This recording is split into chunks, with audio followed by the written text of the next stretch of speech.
ভগবানের কাছে এটুকুই চাই, যেন তোমার চরণ ছাড়া তুমি আমায় করো না। কোথায় সন্তান মারা গেছে তার জন্য সে কাঁদছে না, ছুটে এসে প্রভুকে করজোড়ে বলছে, প্রভু তুমি মাতা, তুমি পিতা, তুমি ভাই, তুমি বন্ধু। হরি বল, হরি বল। মহাপ্রভু আবার পুনরায় ক্ষণিকের জন্য, কিছুক্ষণের জন্য সেই মৃত সন্তানকে পুনরায় প্রাণ দিলেন। প্রাণ দিয়ে জিজ্ঞাসা করলেন, কিরে মাতা পিতাকে ছেড়ে চলে যাচ্ছিস কেন এত তাড়াতাড়ি? তখন সেই শিশু বলে উঠল, কে কার মাতা, কে কার পিতা? তুমি মাতা, তুমি পিতা, তুমি ভাই, তুমি বন্ধু। এই সংসার জীবনটা শুধু একটা নাট্য মঞ্চ, একটা অভিনয়ের জায়গা। একটা যাত্রা করতে গেলে যখন 5 জায়গা থেকে লোক এসে একটা পরিবার তৈরি করে, কেউ বাবা, কেউ মা, কেউ ছেলে, কেউ রাজা, কেউ মন্ত্রী, একটা পরিবার তৈরি করে একটা নাটক তৈরি করে, আমরাও আমাদের সংসার জীবনে একটা বিচিত্র নাট্য মঞ্চে আমরাও সবাই অভিনয় করি। কখনো হয়েছি কারুর কন্যা, কখনো হয়েছি কারুর স্ত্রী, কখনো হয়েছি কারুর মা, এই তো চলছে অভিনয়। কিন্তু এটা জেনে রাখো, অভিনয় একদিন তোমারও শেষ হবে, সেদিন তোমাকে তোমার গন্তব্যস্থলে ফিরতে হবে। সেই গন্তব্যস্থলটা কোথায়? গোলক ধাম, যেখান থেকে এসেছো। এখানে এসেছো চাকরি করার জন্য, ভগবানের চরণে সেবা দাসত্ব করার জন্য, কিন্তু সেটা আমরা ভুলে গিয়ে আমরা মূর্খ জীব। আমরা জানি না কি আমাদের করণীয়, তাই আমাদের মতো এমন কাঙাল, এমন মূর্খ জীব বলে সর্বদাই মায়ার জালে আবদ্ধ হয়ে ভগবানের চরণে শুধু কাঁদছি, হে প্রভু, হে দয়াময়, আমাকে সুখী রাখো, শান্তিতে রাখো, ভালো রাখো, ছেলে মেয়ে ভালো রাখো। ইহ জগতের চাওয়া, এইগুলি আমরা ভগবানের কাছে চাই। কিন্তু তুমি জেনে রাখো, এই জগতে সংসার জীবনে নাট্যমঞ্চ ত্যাগ করে আমাদের যখন ফিরতে হবে, সেই জায়গাটাও একটা পরিবার আছে। সেই পরিবারটার নাম কি? কৃষ্ণ পরিবার। যেখান থেকে আমরা এসেছি সেখানেই চলে যেতে হবে, সে ছাড়া আর আমাদের গতি নেই। ভগবান বললেন, সর্বধর্ম পরিত্যাজ্যং মাম একাং শরণং ব্রজ অহং ত্বং সর্ব পাপেভ্যো মোক্ষয়িষ্যামি মা শুচি। আমাদের হিন্দু সমাজে অনেক মত আছে। কেউ অনুকূল ঠাকুরকে ভালোবাসে, কেউ বাবা লোকনাথকে ভালোবাসে, কেউ হরিচাঁদ গুরুচাঁদকে ভালোবাসে, কেউ শ্রী গুরুকে ভালোবাসে, কেউ বা আবার শিব সাধনা করে, কেউ বা গণেশ পূজা করে, কেউ আবার সূর্য সাধনা করে, কেউ মা কালীর পূজা করে। যে যে পথে যাও, অনেক মত। কিন্তু এটা জেনে রাখো, যে যাকেই ভালোবাসো, যে পথেই যাও না কেন, শেষের দিনে নাম ছাড়া তোমার উদ্ধারের আর কোনো রাস্তা নেই। হরি বল, হরি বল। যে পথেই যাবে, যেখানেই যাবে, ওই গোলক দাদার মতো ঘুরে বেড়াতে হবে। ঘুরে ঘুরে ঘুরে ঘুরে অবশেষে আবার তোমাকে কৃষ্ণ চরণ সার করতে হবেই হবে, এটা জেনে রেখে। তাই তো ভগবান বললেন, সর্বধর্ম পরিত্যাজ্যং মাম একাং শরণং ব্রজ অহং ত্বং সর্ব পাপেভ্যো মোক্ষয়িষ্যামি মা শুচি। তাই সবাই গোবিন্দ সেবায় লাগে না মা। গোবিন্দ সেবায় লাগতে গেলে স্বীকৃতির দরকার হয়। এই যে এখন গাছে কত মুকুল হচ্ছে, দেখেছেন তো? আম গাছ। কি গো মা, মায়েরা, আপনাদের ঘরের সামনে তো অনেক আম গাছ আছে, প্রচুর মুকুল হয়েছে না? বলুন তো, সব মুকুলেই কি আম হয়? শেষ পর্যন্ত কি সব মুকুলের আমগুলো পাই আমরা? এখন এক মালিক তার আম বাগানে প্রচুর মুকুল দেখে খুব খুশি বাবা। সে হচ্ছে একজন কৃষ্ণ ভক্ত। তা গাছে এত মুকুল হয়েছে, মনে মনে চিন্তা করছে যে যাক, প্রচুর আম হবে, আর এই আমগুলো দিয়ে আমি আমার গোবিন্দের সেবা বেশ অনেক দিনই হয়ে যাবে। হঠাৎ হলো কি, মুকুল, প্রচুর মুকুল। তারপরে হঠাৎ দেখা গেল যে এই যে কুয়াশা দেখতে পাচ্ছেন তো, এখন কুয়াশা হচ্ছে। এই কুয়াশায় কি হয়, কিছু কিছু মুকুল নষ্ট করে দেয়, দেয় না মা? তা মালিক চিন্তা করছে তাতে কি আছে, আর যেগুলো আছে এগুলোই গোবিন্দ সেবায় দেব। তারপরে আসবে এবার ঝড়, কালবৈশাখী ঝড়। ঝড় এসে আবার অনেক ছোট ছোট যখন আম হয়, ঝড়ে অনেক আম পড়ে যায়, তাই না? মালিক মনে মনে ভাবছে, ঠিক আছে, যেগুলো আছে সেগুলোই গোবিন্দ সেবায় দেব। তারপরে এলো কি, যখন একটু বড় হয়, দেখবেন পাড়ার ছোট ছোট বাচ্চারা ঢিল মেরে মেরে কিছু কিছু আম পেড়ে নেয়, কি তাই তো? নাই তো? ঠিক এখানেও কিন্তু সেই একই অবস্থা। এই কথাটা বলার এখানেই কারণ হচ্ছে এটা, এখানে যখন আমি এসেছিলাম, এই গোবিন্দের আম বাগানে প্রচুর মুকুল হয়েছিল। মনে মনে ভাবলাম সবই বোধহয় গোবিন্দ সেবায় লাগবে। হঠাৎ কুয়াশায় বাড়িতে নিয়ে চলে গেছে, মানে কিছু মুকুল নষ্ট হয়ে গেছে। সকাল হবে, স্বামীর রান্না করতে হবে, শ্বশুরের রান্না করতে হবে, ছেলে মেয়ে স্কুলে যাবে। থাকবে বাবা, আর কীর্তনের দরকার নেই, কীর্তন আমার মাথায় থাক। চলল, এই কুয়াশার পিছনে ছুটে ছুটে চলে গেল অনেকে। বেশ, তারপরে হলো কি, কাল বৈশাখী ঝড়। একজন যদি ওঠে, পিছনে পিছনে আর চারজন উঠে চলে যায়। দেখছে যে যদি উঠি কীর্তনিয়া কিছু বলে বসে, একজন উঠলে তার পিছন পিছন আমিও চলে যাই। গেল, তাতেও গেল।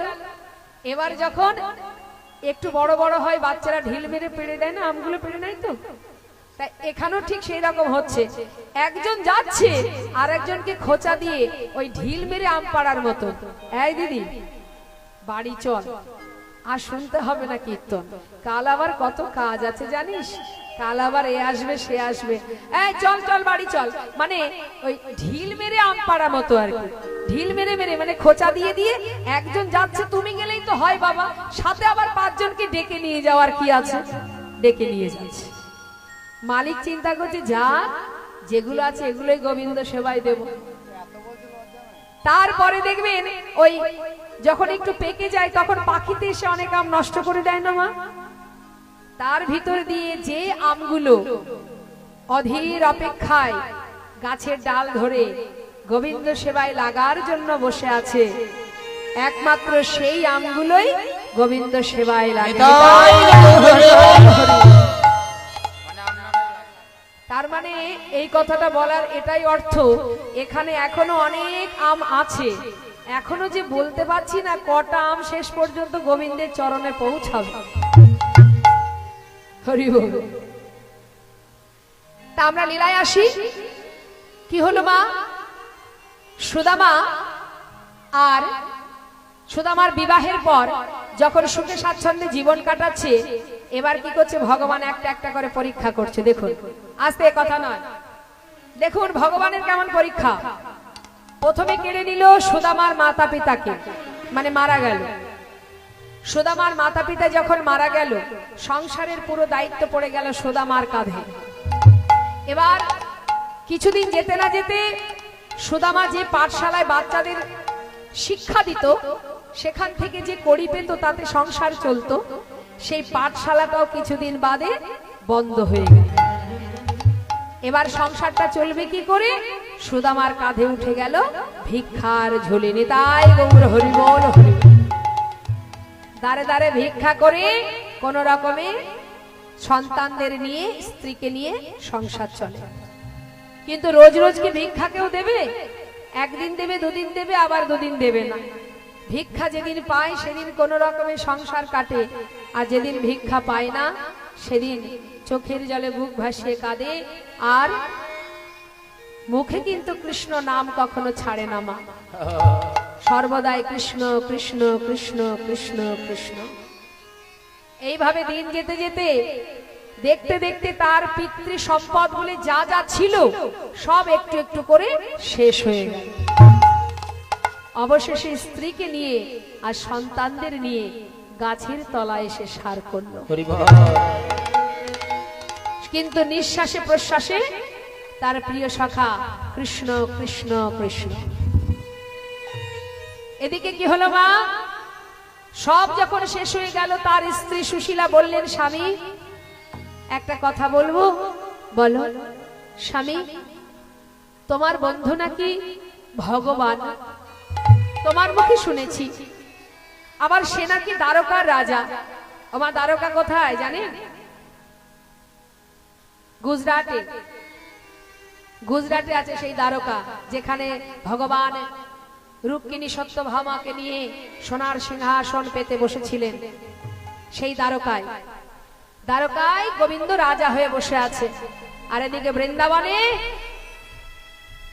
সুদামা দাঁড়ে দাঁড়ে ভিক্ষা করে কোন রকমে দিন কাটায়। হঠাৎ তার স্ত্রী বলল, স্বামী যাও না, তোমার বন্ধু তো রাজা, সে দ্বারকার রাজা, যাও না স্বামী, সন্তানদের জন্য কিছু চেয়ে নিয়ে এসো। আমাদের এখনো অবস্থা, আমার সন্তানদের অঙ্গে একটা বসন নেই, এই গাছতলায় ঝড় বৃষ্টির মধ্যে জীবন কাটে। তোমার বন্ধু এত বড় রাজা, যাও না কিছু একটু চেয়ে দিয়ে এসো তার কাছ থেকে। সবাই তো রাজার কাছে কত কি চায়, তুমি যাও। সঙ্গে সঙ্গে সুদামা বলছে, সুশীলা যা বলেছো বলেছো, আর বলবে না, কারণ বহুদিন আমি আমার বন্ধুর সঙ্গে দেখা করিনি, কতগুলো বছর হয়ে গেছে। সে দ্বারকার রাজা হয়েছে, মস্ত বড় রাজা, আর আমি দিনহীন কাঙাল। আমি আমার বন্ধুর সামনে প্রতিজ্ঞা করেছিলাম জীবনে কোনোদিন ওর কাছে কিচ্ছু চাইবো না, আর আজকে আমি বিপদে পড়েছি বলে তার কাছে চাইবো না। আমি পারবো না সুশীলা, আমাকে বলো না, আমি ওর কাছে কোনোদিন কিচ্ছু চাইতে পারবো না। সুশীলা বলছে, স্বামী আচ্ছা বেশ, তোমাকে কিছু চাইতে হবে না স্বামী। আমি যদি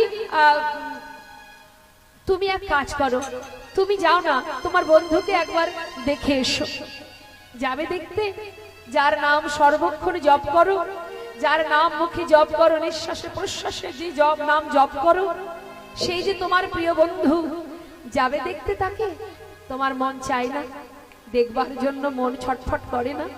সুশীলা, যাকে আমি এত ভালোবাসি তাকে দেখবার জন্য মন চাইবে না? ইচ্ছা তো হয়, কিন্তু উপায় কোথায় বলো? কেন? দেখো সুশীলা, বন্ধুর বাড়ি যদি মাঝে সাঝে কেউ যায়, সে খালি হাতে গেলেও কোনো ব্যাপার নয়, কিন্তু আমি এত বছর পর যাব, আমি খালি হাতে কি করে যাব বলো সুশীলা? সুশীলা বলছে, স্বামী ঠিক আছে, তুমি ঘরে থাকো, দেখছি আমি কোনো ব্যবস্থা করতে পারি কিনা। কি করবে তুমি? তুমি থাকো ঘরে, আমি দেখছি কি করা যায়। তুমি বসো না, একটু অপেক্ষা করো, আমি এক্ষুনি আসছি। এই বলে স্বামীকে ঘরে রেখে এবার ধনী পরিবারের কন্যা সুশীলা যাচ্ছে মা কোথায়? ভিক্ষা করতে। তিনি কিন্তু ধনী পরিবারের কন্যা হয়েও আজ আঁচল পেতে দাঁড়ে দাঁড়ে ভিক্ষা করছে। কাদের জন্য? ভগবান কৃষ্ণের জন্য। যাচ্ছে, আমায় ভিক্ষা দাও গো নগরবাসী, ভিক্ষা দাও আমায়, তোমরা ভিক্ষা দাও গো নগরবাসী, ভিক্ষা দাও আমায়, তোমরা ভিক্ষা দাও গো নগরবাসী, ভিক্ষা দাও আমায়। মুখের উপরে দরজা বন্ধ করে দিল। দরজা বন্ধ করে দিয়ে বলছে, এদিকে আয়। এ আবার কোথা থেকে এলো রে? হ্যাঁ, আরে নতুন নতুন ভিখারির জ্বালায় কি আমাদের ঘর ছেড়ে দিতে হবে? হ্যাঁ, এ আবার কোথা থেকে উদয় হলো? এত এত ভিখারি এসেছে, কিন্তু একে তো নতুন দেখছি। এই যে এবারে ভিক্ষা হবে না, অন্য বাড়ি যাও। কি করি মা, আমরা করি না? দেখবেন ভিখারি আসলে অনেক সময় আমরা কি বলি, আমার হাত এখনো ফাঁকা নেই, ভিক্ষা দিতে পারবো না, পাশের বাড়ি যাও। সুশীলাকে তাড়িয়ে দিল। সুশীলা পাশের বাড়ি গিয়ে আবার বলছে, আমায় ভিক্ষা দাও গো নগরবাসী, ভিক্ষা দাও আমায়, তোমরা ভিক্ষা দাও গো নগরবাসী, ভিক্ষা দাও আমায়। হরিব। পাশের বাড়ি গিয়ে যখনই আবার ভিক্ষা চেয়েছে, সেও বলছে, এদিকে এদিকে, এই বউটাকে কোথায় যেন দেখেছি। সুদামার বউ? সে এসেছে ভিক্ষা করতে? ও আচ্ছা আচ্ছা আচ্ছা আচ্ছা, নিজে বোধহয় ভিক্ষায় পায় না কিছু, তাই আজকে বউটাকে রাস্তায় নামিয়ে দিয়েছে। এই যে কাজ করে খেতে পারো না, আমরা অনেক কষ্ট করে রোজগার করি, তোমরা ভিক্ষা করে খাবে, আমরা দিতে পারবো না, যাও যাও যাও, অন্য বাড়িতে যাও। আবার সুশীলা পাশের বাড়ি গিয়ে বলছে, ভিক্ষা দাও গো নগরবাসী, ভিক্ষা দাও আমায়। তোমরা ভিক্ষা দাও গো নগরবাসী, ভিক্ষা দাও আমায়। বসুন, শেষে আসবেন। সঙ্গে সঙ্গে সুশীলা বলছে, দেখো আজকে যদি তোমরা আমাকে ভিক্ষা দাও, এই ভিক্ষা আমরা কেউ খাবো না। কার জন্য এসেছি জানো? ওগো তোমাদের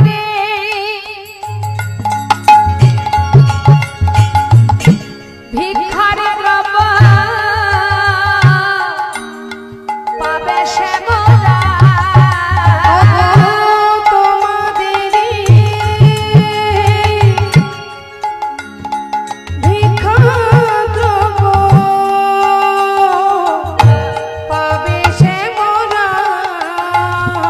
ভিক্ষা দাও আমায়, তোমরা ভিক্ষা দাও গো নগরবাসী, ভিক্ষা দাও আমায়। কি বললেন? তোমাদের ভিক্ষা পাবে শ্যামরায়। তোমরা যদি ভিক্ষা দাও, সেই ভিক্ষা গোবিন্দ সেবায় লাগবে। সঙ্গে সঙ্গে গ্রামের যারা কৃষ্ণ ভক্ত তারা মনে মনে চিন্তা করলেন, যাক সুদামা তো কখনো মিথ্যা কথা বলে না, আর তার স্ত্রী নিশ্চয়ই সেও মিথ্যা কথা বলবে না। তবে আজকের ভিক্ষা যদি গোবিন্দ সেবায় লেগে যায়, তাহলে তো আমাদের জনম ধন্য হয়ে যাবে। তাই কৃষ্ণ ভক্ত পরিবার থেকে কয়েক বাড়ি থেকে কয়েক মুষ্টি চিড়ে তার আঁচলে দিয়ে গেল। সেই চিড়েগুলো নিয়ে ঘরে ফিরে এসে নিজের বসন থেকে কিছুটা অংশ ছিঁড়ে তার মধ্যে পুটুলি বেঁধে স্বামীর হাতে দিয়ে বলছে, স্বামী আজ আমি যা ভিক্ষা করেছি সবই গোবিন্দের জন্য, তাই যাও স্বামী, নিয়ে যাও, তোমার বন্ধুর জন্য নিয়ে যাও, আর তাকে একটু দেখে এসো, নিশ্চয় তোমার ভালো লাগবে। শত হলেও সে বন্ধু তো, যাও, জীবনে এত কষ্ট পাচ্ছ, এত দুঃখ পাচ্ছ, যাও দেখা করে এসো। সুশীলার কথা মতো সেই চিড়ের পুটুলিটা নিয়ে আজকের একটা দানাও সন্তানদের দেয়নি, নিজেও খায়নি, পুরোটাই গোবিন্দের জন্য পাঠিয়ে দিয়েছে। আর এদিকে সুদামা সেই চিড়ের পুটুলিটা নিয়ে মনের আনন্দে ছুটতে ছুটতে যাচ্ছে। আর কি বলছে? একবার দেখা দে রে ভাই কানাইয়া, দেখা দে আমায়, একবার দেখা দে রে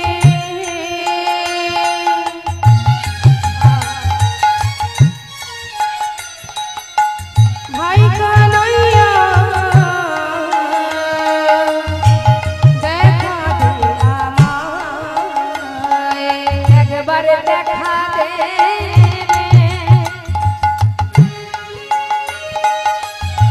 ভাই কানাইয়া, দেখা দে আমায়। একবার দেখা দে রে আমার ভাই কানাইয়া,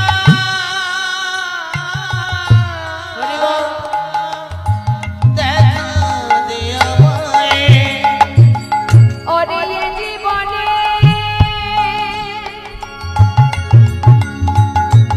কতদিন দেখিনি তোমায়, জীবনে কতদিন দেখিনি তোমায়, দেখা দে আমায়। একবার দেখা দে রে ভাই কানাইয়া, দেখা দে আমায় একবার, দেখা দে আমায় একবার, দেখা দে আমায়। চিনির পুটুলিটা বুকের মধ্যে করে নিয়ে কাঁদতে কাঁদতে সারা রাস্তা সবাইকে ডাকতে ডাকতে জিজ্ঞাসা করতে করতে যাচ্ছে আর বলছে, তোমরা বলতে পারো আমার ভাই কানাই কোথায় আছে? তোমরা বলতে পারো কানাই কোথায় আছে? কত দূরে যাব দ্বারকা, কত দূর, কোন পথে যাব? এদিকে মা কখনো কখনো মাঝে মধ্যে একটু পথের ধারে বসে বিশ্রাম করে নিচ্ছে, কারণ অনেক পথ তো। পাশে দাঁড়িয়ে আছেন, ভগবানের পাশে বসে আছেন রুক্মিণী সত্যভামা, তারা কিন্তু সবই দেখছে যে সুদামা আসছে। রুক্মিণী করজোড়ে বলছে, স্বামী তোমার বন্ধু এত কষ্ট করে হেঁটে আসছে, আর তুমি কষ্ট দিও না, এবার যাও না তার সামনে গিয়ে একবার তুমি দর্শন দাও, যাও একটিবার দর্শন দিয়ে তার সমস্ত জ্বালা থেকে মুক্তি দাও স্বামী। ভগবান কৃষ্ণ বলছে, রুক্মিণী অত সহজ নয়, বন্ধু যখন আমার কাছে আসছে তাকে আসতে দাও। আমার কি কষ্ট হচ্ছে না? হচ্ছে, কিন্তু দেখি আমার বন্ধু আমার জন্য ছুটে আসছে, সে মাঝপথ থেকে আবার ফিরে যায় কিনা। আমি অপেক্ষায় আছি, কতক্ষণে সে আমার দ্বারে এসে দাঁড়াবে। একটু ধৈর্য ধরো, এত সময় যখন অপেক্ষা করলে আর একটু অপেক্ষা করো রুক্মিণী। এমন সময় দ্বারকার দ্বারে এসে, প্রধান দ্বারে এসে সুদামা ডাকছে কানাইকে, আর দাঁড়ি দূর থেকে তাকে ধাক্কা দিয়ে সরিয়ে দিচ্ছে আর বলছে, কौन हो तुम, कहां से आए हो? দাঁড়ি সুদামা বলছে, দেখ দাঁড়ি, আমি অনেক দূর থেকে এসেছি, আমাকে ভিতরে যেতে দে, আমি ভিতরে যাব। আরে জিজ্ঞাসা করছে, তোমার নাম क्या है? সুদামা বলছে, দেখ আমাকে চিনবি না, শুধু একটা কথা বলবি, এই যে রাজমহল, এত বড় মহল, এখানে কি আমাদের মানে আমার কানাই আছে? দাঁড়ি বলছে, দেখো इधर कोई कानाई वानाई नहीं है, ये जो राजा है ना उसका नाम है कृष्ण। কি বললি? কৃষ্ণ? জানিস দাঁড়ি, যে কৃষ্ণ সেই তো কানাই, আমাকে একটু ভিতরে যেতে দে, আমি ভিতরে যাব। দাঁড়ি বারবার তাকে ধাক্কা দিয়ে দূরে সরিয়ে দিচ্ছে, আর মহাজন লীলার কাছে দাঁড়িয়ে বলছে, দেখো দিনহীন কাঙাল বন্ধু সে বড় আশা নিয়ে এসেছে আজ কৃষ্ণের দ্বারে। দেখো দেখো এ গরিবি, এ গরিবি का हाल, कृष्ण की द्वार पे विश्वासी लेके आया हूँ,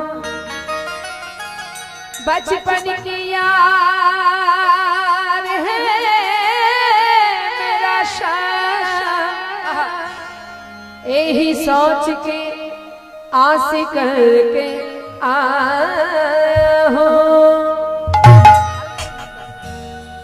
हरिद्वार पालो कन्हैया से कह दो, हरिद्वार पालो कन्हैया से कह दो, हरिद्वार पालो कन्हैया से कह दो, कि द्वार पे सुदामा करीब आ गया है, इधर पे सुदामा करीब आ गया है, हरिद्वार पालो कन्हैया से कह दो,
সুদামা ভাবছে কানাই কি আমার কথা আর মনে রেখেছে, সে তো রাজা। তাই মহাজন বলছে দেখো, একজনের মাথায় আছে সোনার মুকুট আর একজনের গায়ে আছে ছিন্ন বসন রাজবেশ। একজনের রঙে রাজবেশ আর একজনের সারা গায়ে একটা ছেঁড়া ধুতি পরা আছে।